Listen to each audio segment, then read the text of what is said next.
you, when Coach Varas and I met, we were at the Leadership Academy, which hopefully he'll talk a little bit about today.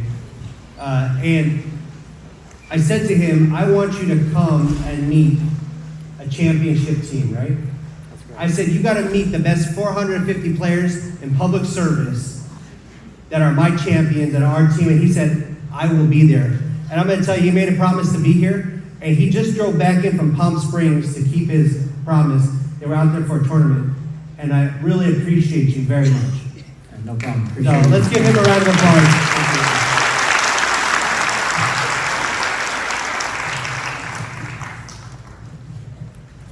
I had to show off my inaugural season scarf here from 2025. What a great season. Now, Coach, I know we had a lot of discussions, but I'm going to go off script here for just a moment. Right up front. Look at that. This team's like, what are you talking about? But first, I want to say congratulations on being the Western Conference Championships this last year. Thank you. Let's give the FCFC a round of applause. And I know you're thinking, is he going to ask me about Chukwueze Lozano? I'm not, don't worry. But I know, come on, we're going to have a little fun here, but I want to know, and I know everybody in the audience wants to know, what's your favorite taco shop in San Diego? That's the tough question of the day. Yeah, I think I gotta rep La Mesa, so it's Nacho's Taco Shop on University, a couple blocks from my house, and they're awesome. All right, I think we know where everybody's going afterwards. I love that. And to kick off every great team and match, you know, I was watching Ted Lasso, which you're like, that's not real. Maybe it is, I don't know. But they always tap the believe sign, right? When they would go out and field, that was their good luck. You hear sports players that don't change their socks or their underwear or their other side, I don't know. Does the SDFC have any similar traditions that help the players get excited and start off the match, just like we're starting off our interview today? I think the most important thing are the things that they do daily. And so it's never one thing that leads to that performance. But if I would say there's one thing that they've kind of taken ownership over and really run with is this idea of being a family. And you hear them say family on three, 1, 2, 3, a lot.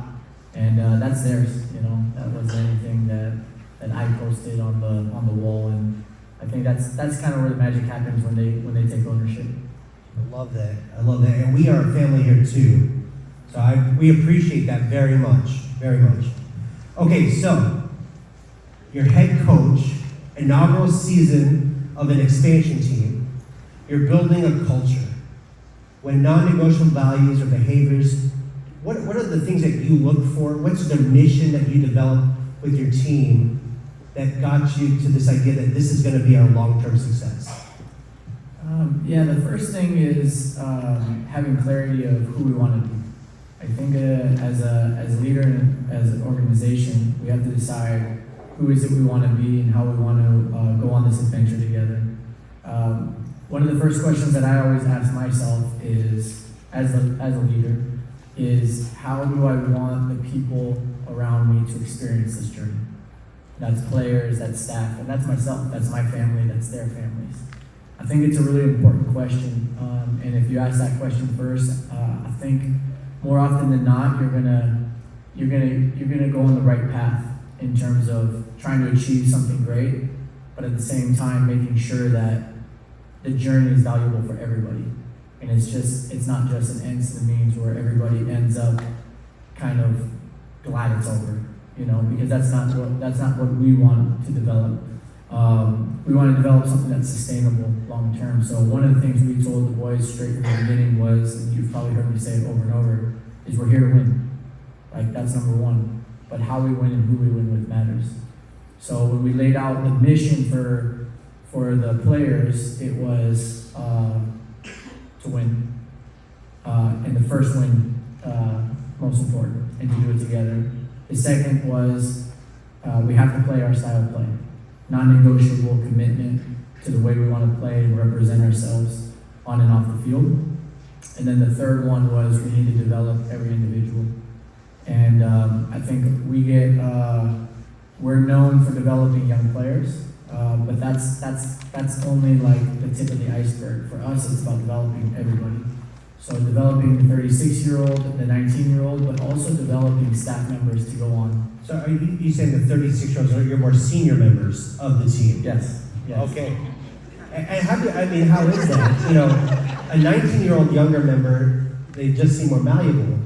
Like you can mold them. But how are the senior 36-year-old members? Sorry, 36 not old, I'm just gonna say that. But in the pitch, you know, in the soccer field, it might be. So for the 36-year-old members on your team, how do they help, or how do you help them when they've been doing it for a long time? Yeah, I mean, when these guys have to run 12,000 meters and 2,000 of them at high speed, at 36, that's very difficult to do. So Anibal Godoy is just a perfect example of somebody who, he has the mindset of wanting to get better. He's always been like that.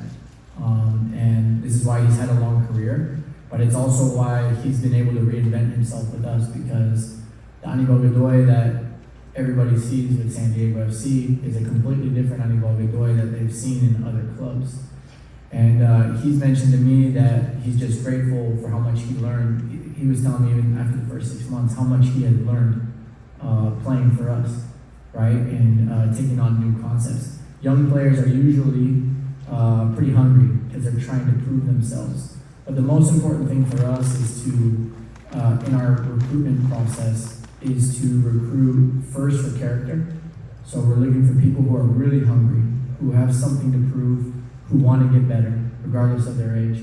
And then second, that they're also talented. Because when you have those two things, special moments are possible.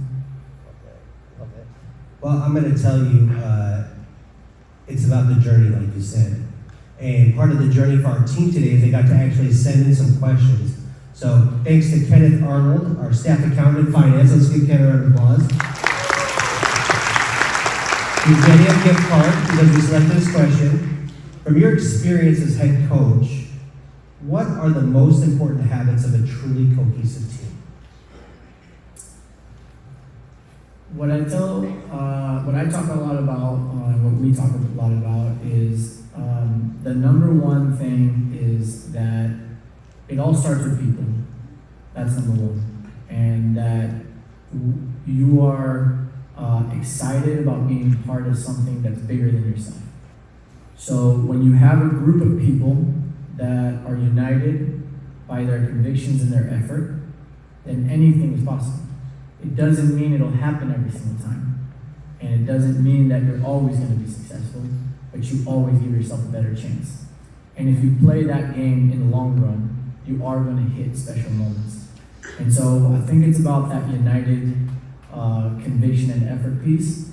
And then it's about having everybody who's pushing in the same direction while still being uniquely themselves.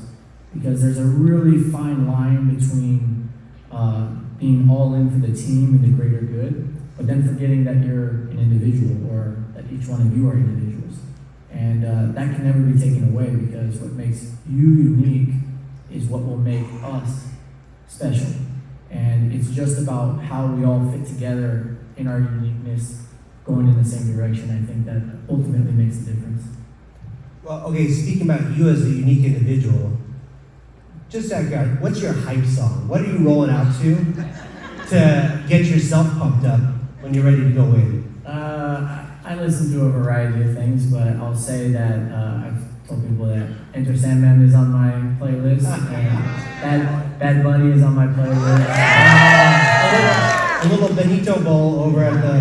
I gotta tell you, we got Valentine's Day coming up, and I told you this is the crew that shares love with our entire county. We did a partnership with 93.3 iHeartMedia, and one of the DJs actually coming to officiate a ceremony, Frankie V. He's going to be with us on Saturday. And I said, you know, I think we've established the new trend for 2026.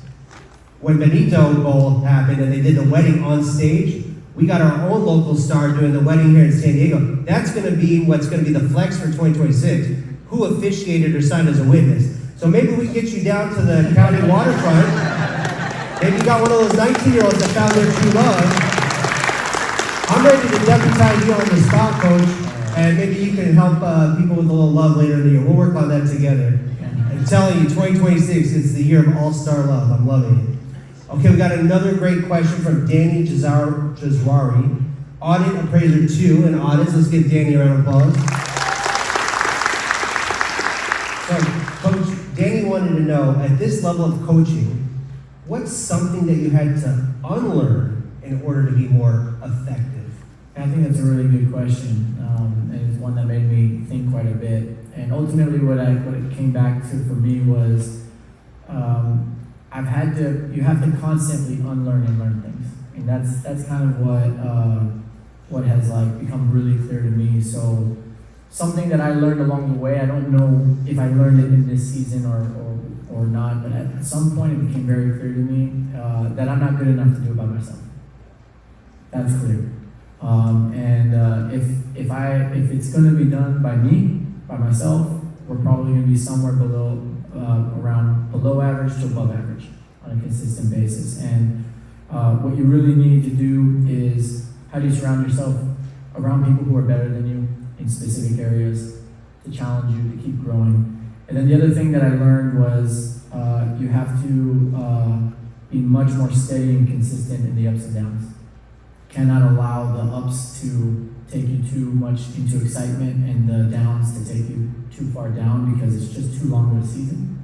And it can be emotionally wearing, and I can imagine it's a similar thing in a calendar year, right? And there's certain really busy times, and there's going to be ups and downs, even in everything that you all do. But if you can maintain that steadiness and recognize that the bad moments aren't ever quite as bad as you think, and the good moments also aren't quite as good as you think in that moment, you have a better chance of having stamina to do a whole season.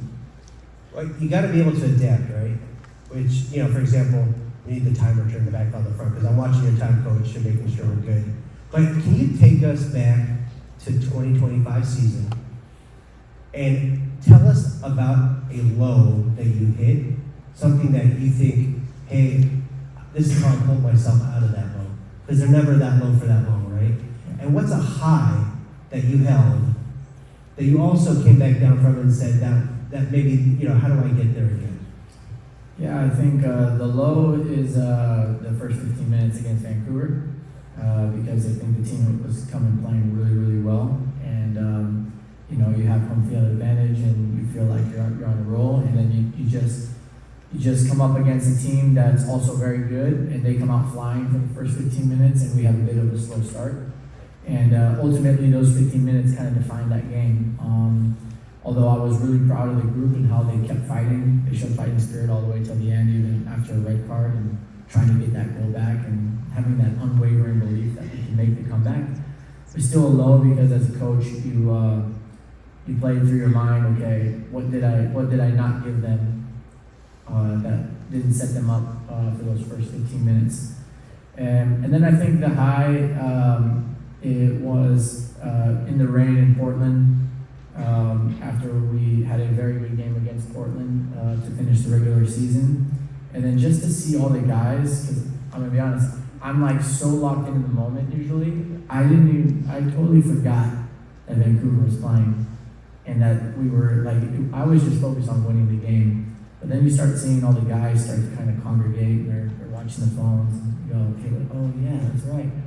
And that was just so organic, and it was completely out of my control. They just kind of took over the moment, and I was just a passenger on the bus with them, And to watch them cheering with the fans in the rain, all the frontera that traveled so many different cities with us, and to celebrate that moment in such an organic moment, for me, it gave me goosebumps. It still gives me goosebumps, because it was like, man, that's a group of people who care about each other and are just all in on this adventure together. I got to tell you, you got the best fans. Not just because we're in San Diego, but when you hear the blue, the azul and chrome hit, I got my azul and chrome tie on. When it hits, those folks are dedicated to showing up. We're lucky to have some fans in our world too. They're called the homeowners. They're called the title and escrow, right? And also the couples getting married. We got a 98% positive customer service rating. This team is a champion. How important to the team are the fans? For for me, they're the heartbeat of the club, because ultimately we set out to be a reflection of the community. And when I was hired and they told me that, I was very aligned with it. But then it was like, okay, but that can't just be words on the paper. And I'm sure a lot of people have had experiences where I think we can go to any organization and they have mission, vision, values. Everybody does, because everybody has gone through those organizational management courses that say these are the things that you should have. But to write it on the piece of paper and then to live it are two completely different things. And what I know about San Diego and why I've always felt so drawn to the city and to this project is it's people who just love the sport and they love their city. It's just such a great combination. Son gente que encanta el deporte y también encanta su región. And Hold on, I've been taking your lingo, let me translate. y cuando tienes gente que aman al deporte y también aman a su ciudad, es necesario que nosotros mostramos que también amamos al deporte y también amamos la ciudad. So it's really important that when we have people who care this much about their city and their region and care about the sport, that we actually we honor it 100%. I got to tell you, the first time that I saw Coach Varas speak, before the season even kicked off, I just said, this is somebody that represents our Baja region, that captures the soul, not just of San Diego, but of the full region that makes up Tijuana, and also into Riverside too. One of the things I really love is how I've seen your career building up young players. I also see that you've built a bench. Can you talk about the academy that you have here? How where you're grabbing your players from for that next generation? I don't know if you're aware, but they have an academy where they bring in kids that are 8, 9, 10, and help them with schooling. Maybe you can talk a little bit about the Right to Dream Academy. Yeah, I think the first thing that you mentioned was about the bench. Something we talk about is making our squad as big as possible, always. I think a lot of teams, they just rely on 14 players, and ultimately, I think you become pretty brittle. So we try to rely on as many players as possible, which means that we give guys opportunities and we'll rotate at times, and I think that helps create a cohesiveness. And then, of course, in the future, we're going to have academy players coming in, and that's going to be such a special moment when we see the first San Diego born, right, Tijuana born academy player who's been with us the whole time step onto the first team, who's been wearing the colors since they were 10, 11 years old, represent and help the region win. That's going to be just an amazing moment. But the academy is really special to us.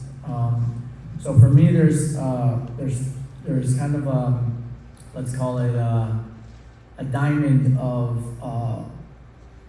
stakeholders that are really important. So the first are the fans, because we want to be a reflection of the community. Okay. Then it's the players. The players are the ones who go out there and make the football come to life and make that reflection shine, right? And then there's the academy players in the academy.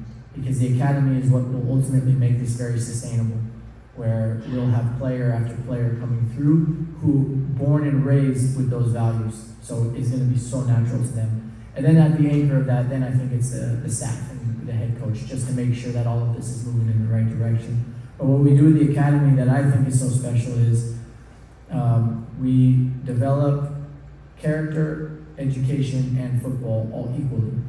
So it's not the normal academy where it's, players being used for their talent until they're not good enough and then pushed to the side. It's a commitment that we make to every single one of those boys, and eventually there will be girls also, that once we select you, we've selected you, you're part of our family, and there's a pathway for you. And that pathway will either lead to a professional career or to an education, where football allows you to get a higher education and then return back to the community to be a positive contributor. And I think that's so important, because if you don't give, you cannot receive. And I think too many organizations want to receive and receive and receive. But this is a commitment from ownership, and it's not cheap. the commitment that they make for 8-9 years of top-level education, top-level nutrition, top-level training, from beginning to end. And of course, some of those players will come and be pros, and some of them will transfer to Europe, and that will be the next special moment for all of San Diego when they see their homegrown from our academy playing in Champions League. It will happen, and that will be a proud moment for all of us. But then what about all those other players who don't quite make it, but they go to UCSD, they go to Harvard, they go to Ivy League schools, and then they come back to our community, and then they become impact leaders in the community, whether that's working for the county, or that's working in a school, or that's being an entrepreneur. And then now we have this full circle where now we're something special, because it's not just about football.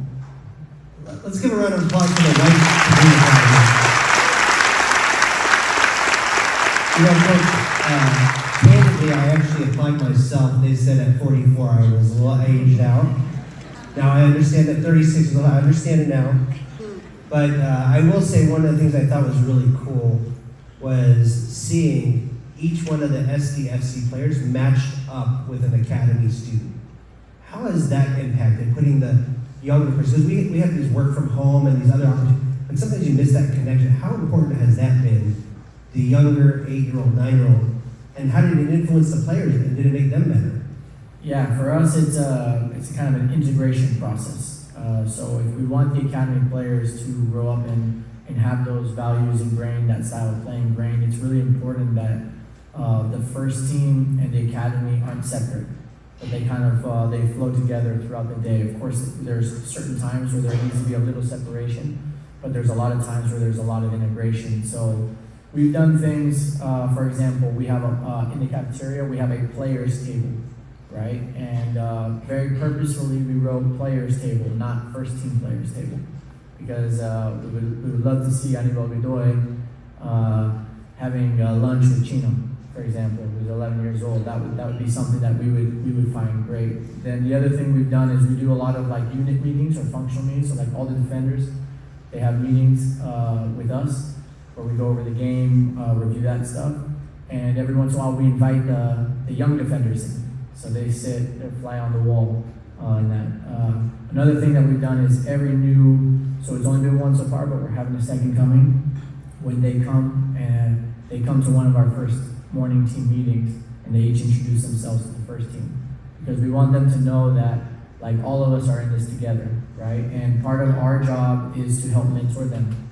Their coaches and teachers are not just the ones that are on the academy staff. It's also our responsibility, it's the player's responsibility. And then that also ends up giving you, right? Because you just have the energy of an 11-year-old who They had energy, I'm gonna tell you that. Okay. Yeah, that just loves San Diego and loves the club so much, and it's pretty special. Well, also, I gotta tell you, I saw you put the tools there together too, that these young kids are learning Spanish, whether they spoke it or not. Some of them, they are natural Spanish speakers, some of them aren't. I mean, just to give them the tools to also communicate and work together, I think that was a real inspiration. Yeah, we're doing English and Spanish classes for not just the academy players, but also first team and academy staff. I think in this region, it's really important to try to be bilingual because it's such a part of the fabric of the region. All right, we got another great question from Mike Varas, supervising appraiser and commercial. Let's give Mike a round of applause. What advice would you give to leaders trying to motivate their teams through a period of transition, change, or uncertainty while staying focused on positive results? The advice that I would give is to remember that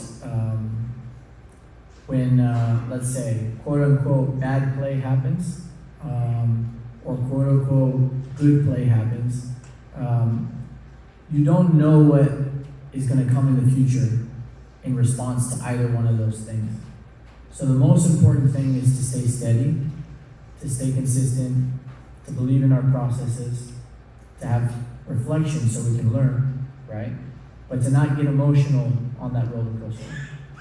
Because I think if all of us reflect here, can you think of a moment in time that something happened and you said that was such a bad experience? In the moment you thought this was the worst thing that could ever happen to me. And then if you now in hindsight look back and look forward from that moment, you'll see that something very positive came. And it couldn't have come if that negative didn't come. And I'll give you an example from my past. So I was an assistant coach at FC Dallas, and the head coach was fired.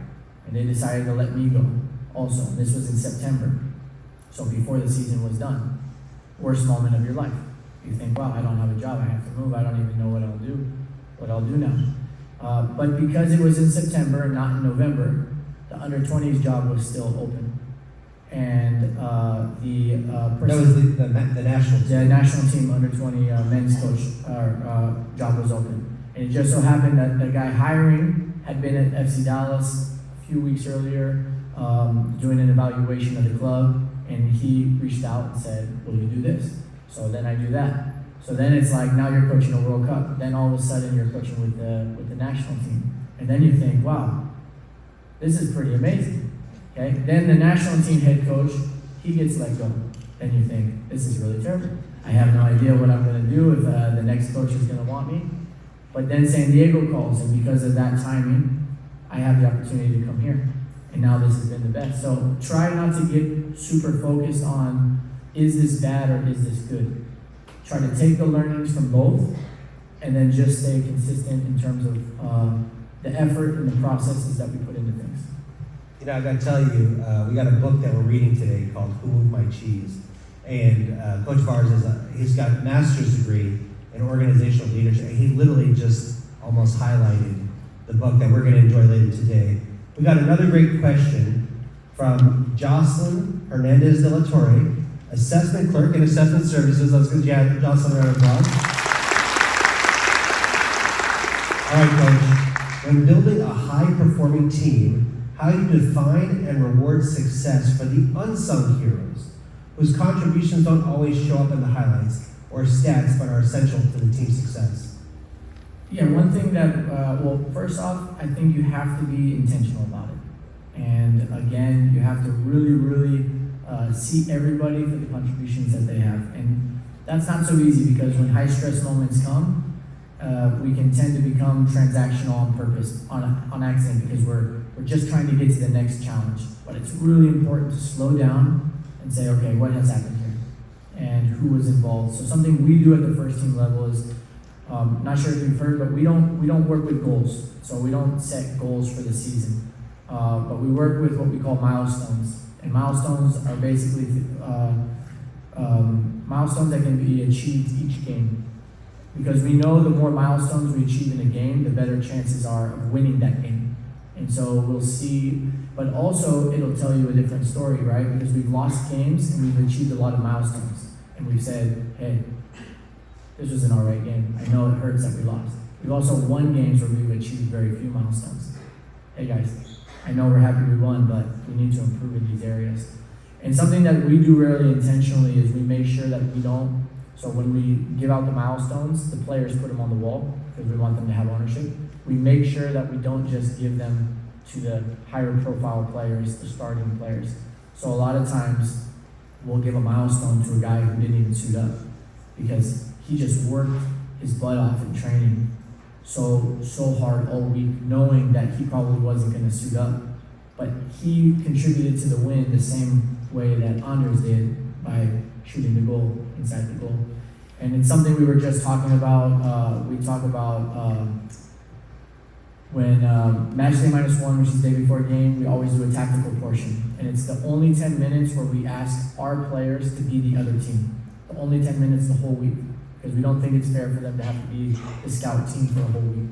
But we always say, we need you guys for these next 10 minutes to really put your ego aside and just be the scout, be the opponent. And we were talking about how important those 10 minutes are and how important those players are.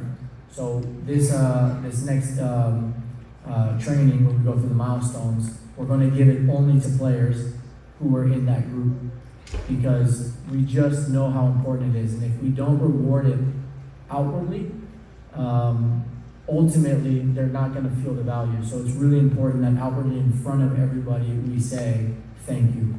That was amazing. You helped us win.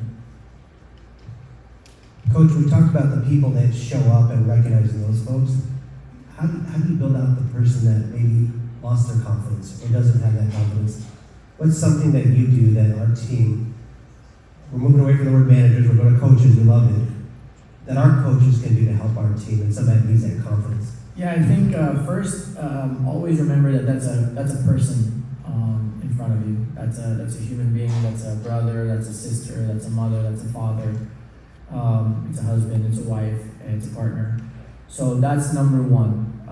And know that there's way more things going on behind the scenes that impact what's happening in this small setting than just what happens in this small setting.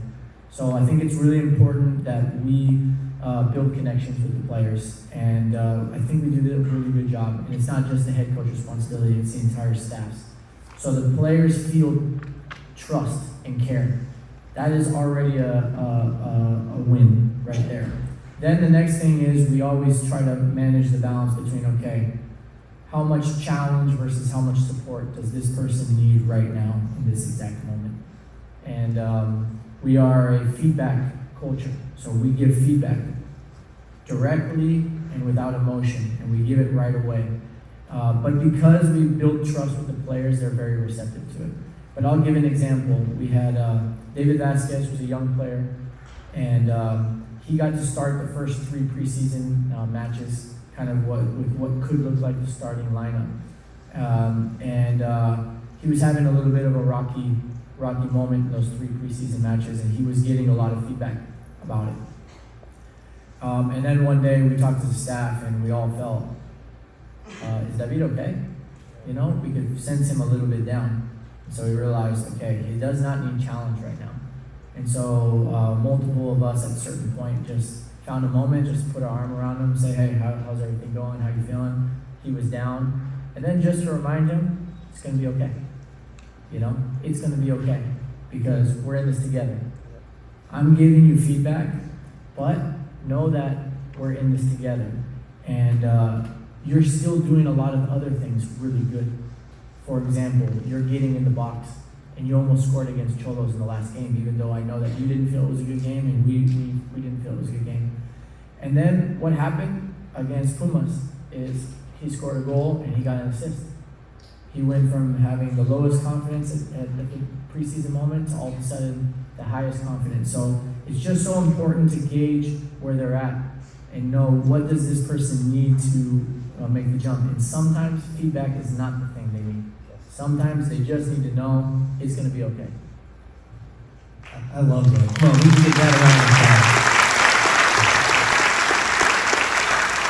Coach, as we look to thank you for spending time with us today, and thank you to the great questions from our team. I love them; they were amazing questions. Can you share with us one lesson or piece of inspiration that you've learned that's helped you become the best in your career, that can help us be the best in our career? I think there's 3 things that I've tried to, from a leadership perspective, try to value. One is connection.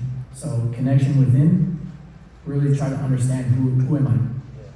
Because if I don't know who I am, then it's impossible for me to lead. Then connection with other people. And really recognize that you do nothing by yourself in this life. It's impossible. You will do nothing. The second thing is to push myself in terms of process and expertise. Try to make myself an expert in what I do, in the football that I want to play, and make sure that I have skill sets that provide value to any organization or whatever role I have. And then the third one is to have a clear vision for how I want to use that connection and how I want to use that expertise and process.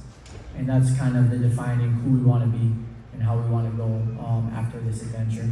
And I think it's 3 things that whether you're the head coach, or assistant coach, or the athletic trainer, you're a player, or whatever your role is with the county, if you really focus on connection within yourself, with others, you really push your expertise and your processes to try to become very skillful in what you do, and then you apply a clear vision for how you want to do your job. You want to apply those things.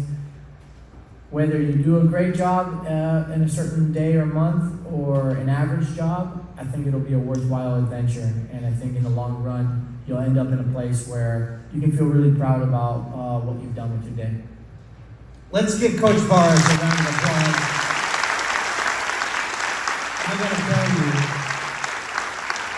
we're all gonna be there with you at the home opener on the 21st and just cheering you on. We're gonna have a great season for SDFC. Let's go SDFC.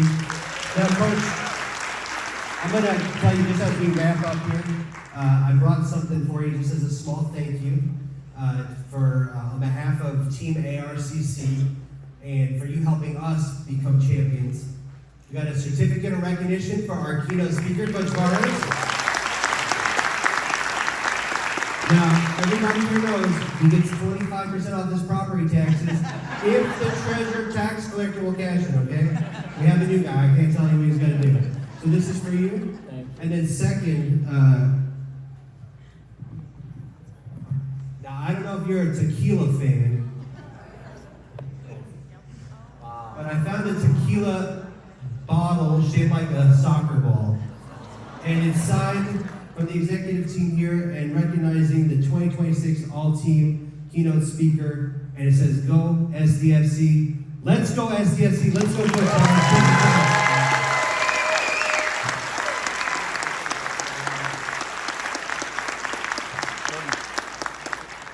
Take it out of the box. Take it, doesn't fall out. I won't drop it. Don't drop it. Yeah. I won't drop his tequila, okay? Let's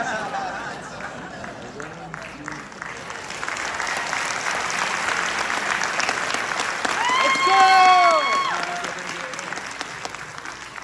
Well, thanks, Mark, for having me. I appreciate it.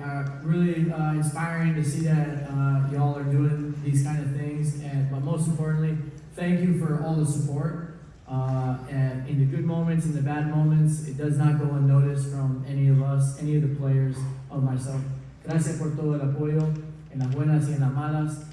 Siempre sentimos esta conexión con la gente de San Diego y gracias por todo.